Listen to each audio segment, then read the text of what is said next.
Switching topics. Uh, Terry is in.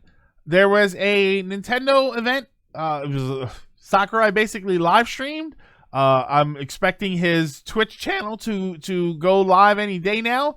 And he's going to offer DLC on his Patreon. It's going to be great. Sakurai's going full streamer. But they did about a 45-minute, I'm pretty sure it was like a pre-recorded event, but I did a 45-minute stream of him showing off Terry, showing off the things that that Terry can do, and then showing off some of the stuff that Terry comes with, which is a very cool stage with a very, very cool feature to it. And, you know, the music and stuff, they managed to scale down the music to a lean 50 songs, which is crazy. Will and the Wager Kid Icarus. Let's see if Nintendo takes the bluff. Yes. Sakurai, hey, gamer dude, what's going on? Are you okay? Bust the Wolf. They talked about SNK a lot, which was fantastic. They talked about all of the Fatal Fury games, which was all right. So it was. I'm trying to remember. I was trying to remember this earlier. There was Fatal Fury 1, 2, 3, Real Bout Special, Real Bout 2. There was a game called Wild Ambition, and then Garo Marker the Wolf. I think it was just those 7 games, because then there were 3 Art of Fighting games. There were King of Fighters games from '94. I think they're up to like 14 King of Fighters games. But it was fantastic. It was terrific that they talked about SNK. I've been a fan of SNK for a while, so it was great to hear them talk about those games and show them. I think a couple of them are on sale on the shop. I saw that Fatal Fury 1 was on sale. I didn't notice any of the other ones. So I thought that was really cool. They also announced one of the features in, you got it right as far as I'm aware of. Yeah, right. One of the features that they announced, which I thought was very cool, was his stage where it is walled. So you don't just fly off the edge. You have to be damaged high enough to blast through the wall, which I thought was great. If you guys have not tried that level, it's fantastic. I very much love him, and I think he's a great character. Everybody here who knows, I'm not the best at Smash Brothers, but I love my villager, and Terry is dangerously close to replacing Villager as my main character. Yeah, like ring outs. It basically is like ring outs. It's terrific. When you pair it with stamina battles, it feels like I'm playing an original fighting game, which I was a huge fighting game fan. I got out of the scene specifically because I didn't have anybody to play fighting games with. And this is back before online games were a thing. I didn't have anybody to really play them with, and their fighting games aren't as fun when you don't have other people to play them with. So I got out of them. I didn't have any arcades near me. I got out of them. So it's nice to, Smash Brothers is great, but it's not a fighting game. I tried to play the stupid not Xenoverse. Fighter Z. I'm calling it Fighter Z. If they're trying to cash in on Dragon Ball Z, they want you to say the Z. I'm saying Fighter Z. I tried to play that, and the game's ridiculous. I can't just play a game. I have to go through, like, it feels like I'm playing Smash Tour, only it's the tutorial for the game, so I didn't like playing it like that. I need to play more fighting games. I have 2 of those Blaze Blue games, and I haven't yet to play them. They're on PS3. I picked them up at the Goodwill store. KOF's originally the name of the tournament in the fighting game. No. King of Fighters is the name of the fighting tournament in Fatal Fury. The King of Fighters was the game series that started in '94. Effectively, the King of Fighters games are considered a spin-off series. Fighter Z is fun. I always call it, it's Fighter Z. It's Fighter Z because they're cashing in on the Dragon Ball Z name. We didn't call it Dragon Balls. We call it Dragon Ball Z. It's Fighter Z. I don't care what they say. And it's GIF. Yeah, the King of Fighters is a spinoff and the tournament in said series, which had a Lizard. If anybody in here has seen the King of Fighters movie, it's going to be Lizard. what did you think? Yeah, you can tell how much passion they put into it. I loved seeing the stage. I loved hearing the music. My problem with the music is it's 50 songs from SNK. They're not all just Fatal Fury songs, and there's some King of Fighters songs. My problem is that some of those songs are like duplicates. They're almost the same exact version, so I didn't like that they filled it up with that. I would have liked some other songs, but it's fine. 50 songs is 50 songs. I've seen Fatal Fury, but not King of Fighters. Yeah, there is a... Oh, I'm sorry. I should be more specific. Not animated. Live action. So live action King of Fighters movie. Hold on. Let me look it up here. Let me look it up here. King of Fighters live action movie. King of Fighters is a 2010 American... Oh my god, that's it! That's American? I didn't even know it was American. King of Fighters is a 2010 American sci-fi martial arts film based upon SNK's The King of Fighters series of fighting games. Yeah, wow, I didn't know that it was American made. It's always a live action movie. Oh, I crashed. I was in the middle of listing Fatal Fury games. Did you get to Real Bout Special and the computer just couldn't handle how awesome it is? By the way, Real Bout Special 2 is amazing. That's probably my favorite Fatal Fury game. Interview with Sakurai, we said he never wanted the girls. He never said the good girls. But Lilac, apparently somebody fact checked that, and he did actually say something about good boys and girls or something. I know that it wasn't completely legit, but we'll get to that. I don't think. Oh my god, the movie's not a horrible premise, but it is kind of silly. It's better than the Chun-Li movie, which I was reminded that the Chun-Li movie exists. But yeah, Terry's really good. The stuff that he brought was really good. As a former fighting game fan, it was exciting to watch Sakurai talk about the things that Terry can do and mention cancels. And he's like, oh, well, yeah, you could cancel this right in the middle of the move and then do another move. And I was like, cancels? I actually said it on Twitter. I was like, is that new? And I think they said that when the Street Fighter character, when Ken and Ryu came in, that canceling was basically implemented. And I didn't play as them. Oh my god, it's so great. We don't talk about The Legend of Chun-Li. Bought that DVD and regret it. Yes, Kristen Kreuk was her in the Chun-Li. I mean, she's gorgeous, but the movie was oof. Anime, yeah, him talking about animation cancer. I know, it was so amazing. When you're not in the fighting game, when you're not in the fighting game scene, and I talk about it as somebody who's been out of the scene for a long time. When you talk about the fighting game scene, there are certain things when you talk about cancels and super cancels, which you can super cancel with Terry. We're gonna have to talk about that later. But when you talk about cancels and super cancels, when you talk about guard crush is probably something that people are more aware of. Hitboxes. The first time I ever heard anybody talk about things like hitboxes and hurt boxes was fighting games. So it's remarkable to me when I hear people talking about that are, if I go to a Smash Brothers tournament and I hear people talking about hitboxes, that's normal. When I'm watching that presentation and then he starts talking about like cancels, I'm like, this is awesome. Yeah, you can see he was excited. You know what he reminds me of? Sakurai reminds me of the kid from High Score Girl. If anybody has seen the anime High Score Girl, where as a kid he's a younger guy, so he's really excited about playing all the fighting games and stuff. I imagine that's what Sakurai was like. He was older during that scene because he's older than me. But I imagine that when those fighting games were out, he was the kid that was playing all the time. And, he's... I knew this guy years ago, back when I was in the scene.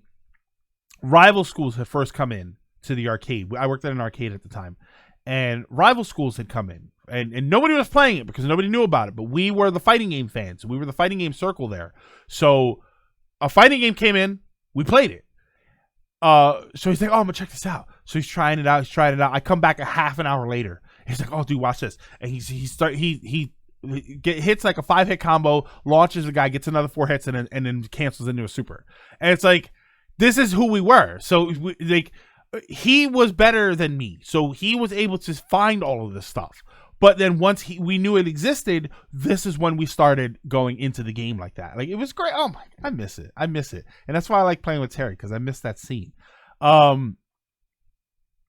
I apologize, by the way. I know that I'm missing a lot of people. Sakurai is just red from Pokemon Yellow.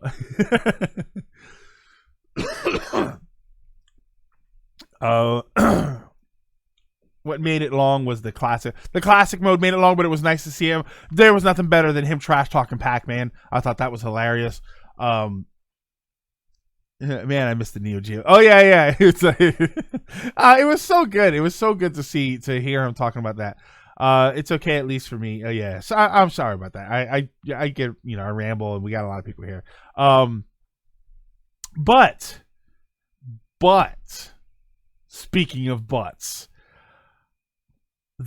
part of the background stage is 20 different characters from across the Fatal Fury series, the King of Fighters series, the Art of Fighting series, which is probably just easier to say King of Fighters. But there was one exclusion. Okay, there were 2 exclusions, and I'm kind of pissed off because they didn't mention one exclusion. There's a lot of us, and the fact that you let us participate. Yeah, I want you to participate.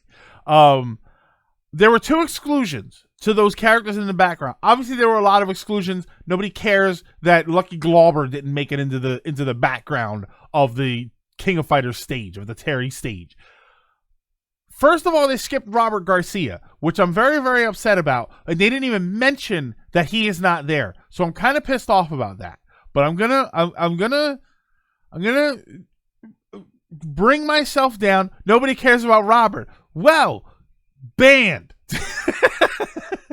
I'm upset that there was no Robert. But okay, that's fine. We got no Robert. Got Yuri and Ryo, but no Robert. That's fine. Then they mentioned specifically that there's no Mai. Mai Shiranui? No Mai. And he made a comment about, should I know who Robert is? Robert Garcia. You should know who Robert is. No Mai. And he mentioned, what did he say? Smash Brothers is for good boys and girls that play the game. So basically, she looted herself out of the game, is pretty much what they're saying. Now, since then, there has been some frustration about her exclusion and the reasoning for her exclusion. And Shiranui. Oh, yeah. A lot of people are upset about it because there are other characters that they feel are just as, if not more, sexy. Bayonetta is the one that immediately comes to mind. I mean, that character is like is sexiness personified, and she's very open about it. Like, it's not like a subtle thing where she's attractive and that's it. She's very open about the idea of being sexual. And even when you see some of her moves in Smash Brothers, yikes. Shulk shorts. Some people are even saying Zero Suit Samus because it's a skin tight suit, and Zero Suit Samus does that one victory pose or where the leg swings all the way around. Like, come on, man, that's pretty sexual. I'm sexualized by it. Someone say Smash is a game for all ages. Better buff Bayonetta's ass. So here's my issue. Here was my issue was that she's a background character. This is one of my biggest problems. And somebody mentioned this yesterday. My biggest issue is that she's a background character. She was not going to be doing a whole bunch of crazy stuff. She was going to be in the background. I barely noticed them half the time anyway. It's just nice to know that they're there. Yay, Blue Mary. But Sakurai getting his fetishes out of the way. Never forget they nerfed Snake's ass. But she was going to be in the background, so she was not going to be a focal point of the game. Okay. the bigger issue to me is that because a lot of people thought it was the boobs. A lot of people thought it was because their boobs are hanging out and they're bouncing all over the place, and they were worried about that. Yeah, we got 20 other reps. You want my play a game? She said. Isn't she in SNK Heroines? Play that. That's terrible. A lot of people were upset about that. There was an interview with Sakurai. Who did? It doesn't even say who did the interview. It literally just says interviewer. I have this tweet here from James Montagna at James Popstar. So if you I'm gonna click like on this so it'll also show up on my. She's also in Dead or Alive 6 where she belongs. So if you go to my Twitter feed, it should have just popped up. I just clicked like on it. This is what the tweet says. This Masahiro Sakurai interview excerpt sheds light on what the team would be up against if they tried to include Mai in Super Smash Brothers. The translation is from All Source Gaming. Cero and Palutena's. I'm going to look up what Cero is because they mentioned this, and I think this is a censorship organization. It's a rating organization, computer entertainment rating organization. I think it's Japan's ESRB. So anybody can tell me it's the underwater. So this is the interview. I'm going to read the interview. I'm going to go back and forth between Sakurai and the interviewer. Sakurai says, one of the first things they say in overseas ratings reviews is no guns. That I can understand. But in Japan, they immediately ask, could you show us all of the female characters upside down? The interviewer says, well, are they checking for panty shots? Sakurai says, precisely. Super Smash Bros. For the Wii U almost didn't make it to its scheduled release date because of the ratings issues. We had to revise Palutena and Wonder Pink's models over and over again. I said, all because you might be able to see up their skirts? Seriously?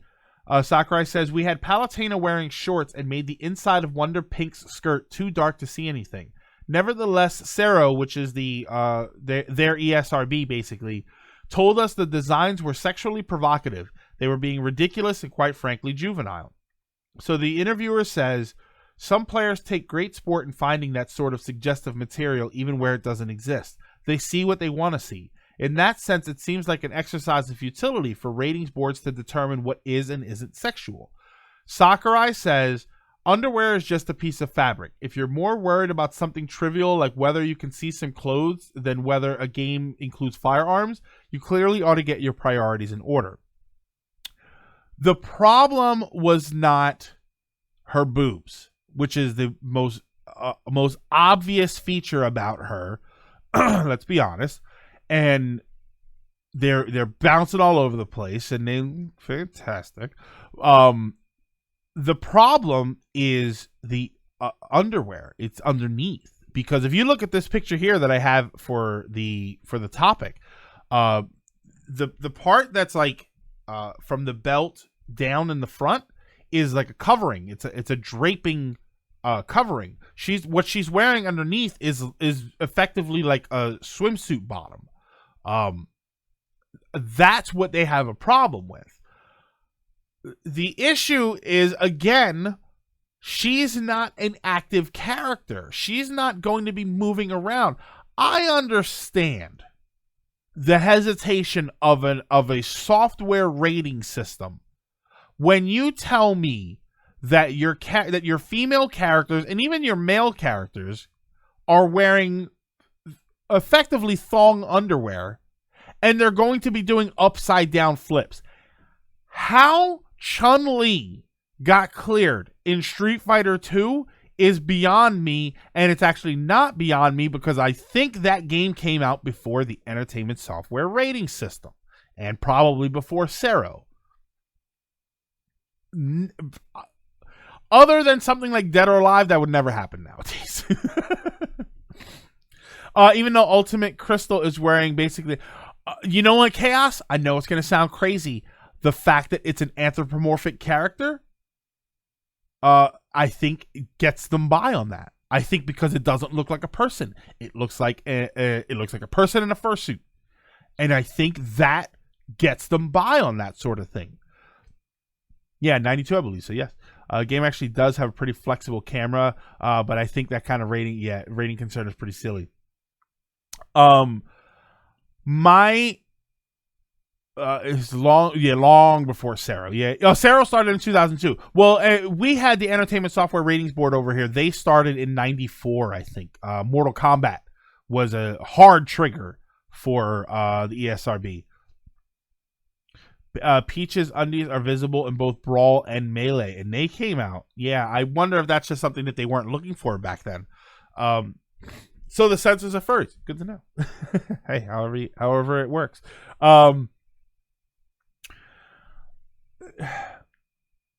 I understand that they think they're doing something important by censoring something like that. It just comes across as ridiculous. Now, one idea was brought up that they could just change what she's wearing. Chun-Li, for instance. Chun-Li, when the Alpha series started, I imagine they kind of ran into this problem, which is why Chun-Li... And I'm not saying that this is actually what happened. I'm just saying this is my guess. I imagine that that's the sort of issue they had when the Alpha series started, and that's why Chun-Li is now wearing spandex pants, which I like that look better anyway. I thought the spandex pants Alpha look was way better for Chun-Li. It was way more interesting and a lot more attractive. So the idea was brought up to do that for Mai, to basically put her in new clothes. It was brought up several times, and I agree 100%. The issue there is that if you change her clothes, that's just going to be a different issue. People are still going to complain about censorship. They're going to say that, oh, well, that's not what she normally wears. They changed her outfit because they don't like boobs or they don't like her butt or something like that. People were just going to complain. The reality is, once they addressed the fact that she wasn't going to be in the game and why she wasn't in the game, the issue was unwinnable. It was an unwinnable issue by Nintendo. They were always going to catch flack for it. What they should have done, realistically, from their point of view, is not even said anything about it. They really should not have said anything. I don't agree with it because I think that she should be in the game. But from their standpoint, the thing that would have been best for them would have been to just not say anything at all.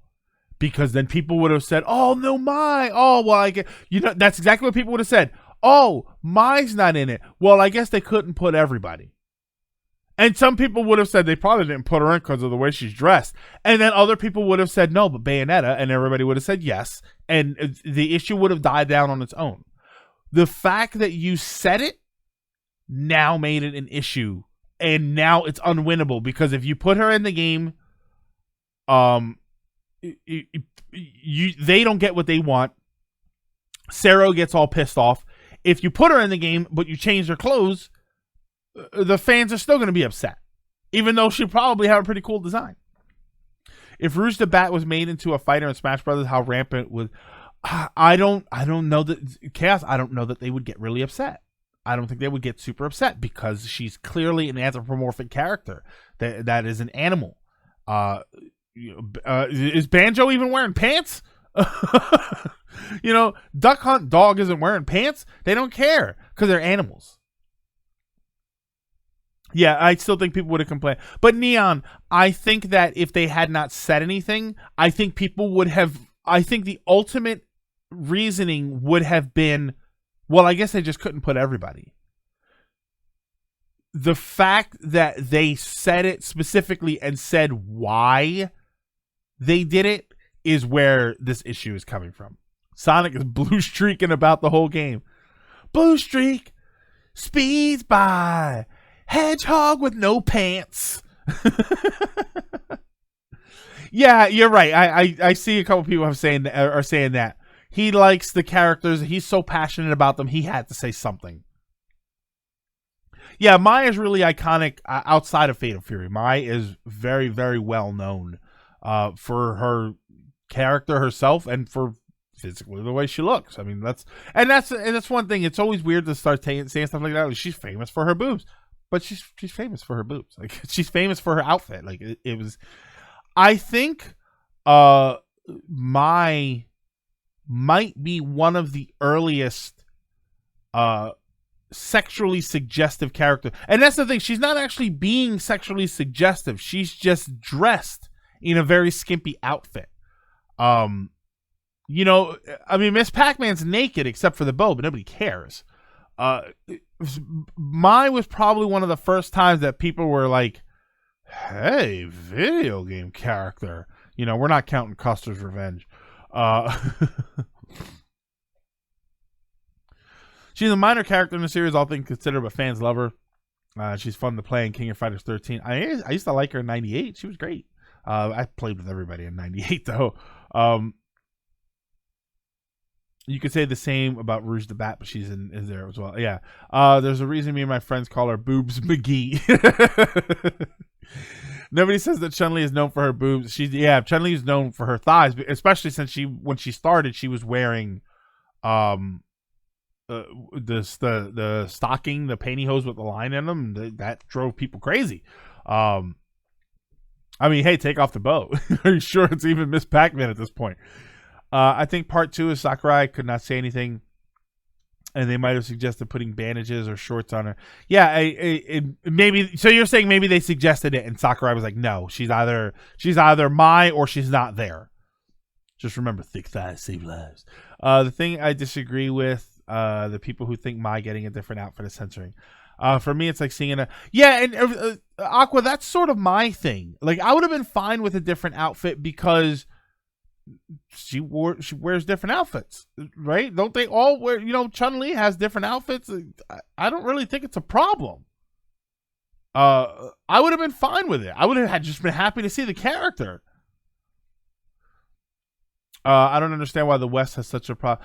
No, Sakamoto. This was Sero. This was actually Japan that had a problem with this. How? I have no idea.